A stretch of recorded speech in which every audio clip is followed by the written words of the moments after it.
2007 সালের 7 মার্চ মইনুল রোডের বাসা থেকে গ্রেফতার করা হয় বিএনপির তৎকালীন সিনিয়র যুগ্ম মহাসচিব তারেক রহমানকে। এরপর শুরু হয় অমানবিক নির্যাতন। অজ্ঞাত স্থানে আটকে রেখে চোখ বেঁধে 18 ঘণ্টা চলে নির্যাতন। আদালতের কাঠগড়ায় দাঁড়িয়ে এই অমানবিক নিপীড়নের বর্ণনা তুলে ধরেছিলেন তারেক রহমান নিজেই। রিমান্ড নির্যাতনের মধ্য দিয়ে 18 মাস কারাভোগের পর 2008 সালের 3 সেপ্টেম্বর জামিন নিয়ে চিকিৎসার জন্য সপরিবারে লন্ডনে যান তারেক রহমান। দেশ ছাড়লেও দেশের রাজনৈতিক রোষানল পিছু ছাড়েনি তারেক রহমানের। শুরু হয় মামলার খড়গ।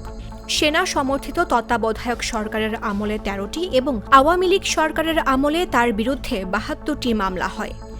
এর মধ্যে অন্তত 5টি মামলায় যাবজ্জীবন কারাদণ্ড সহ বিভিন্ন মেয়াদে সাজা দেয়া হয় তাকে। এমনকি গণমাধ্যমেও তার বক্তব্য প্রচারে নিষেধাজ্ঞাও দেয়া হয় আদালতের মাধ্যমে।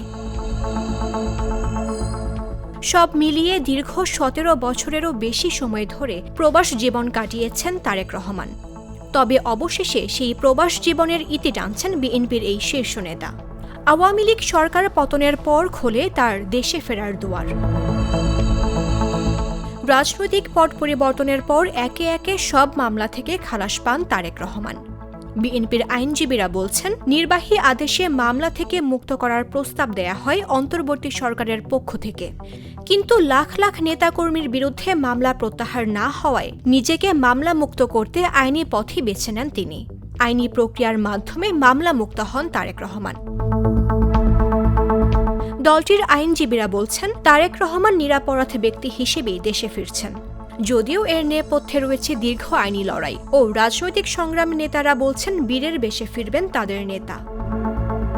আগামী 25 ডিসেম্বর দেশের মাটিতে পা রাখতে যাচ্ছেন তারেক রহমান।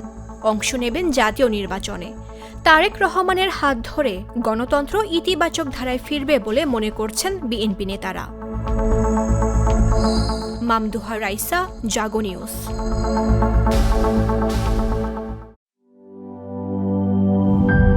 গ্লিটারের টুইন লেমন ও অ্যান্টিব্যাকটেরিয়াল ফর্মুলা বাসনকে চকচকে জীবাণুমুক্ত করে আমাদের দেয় গ্লিটার গ্যারান্টি।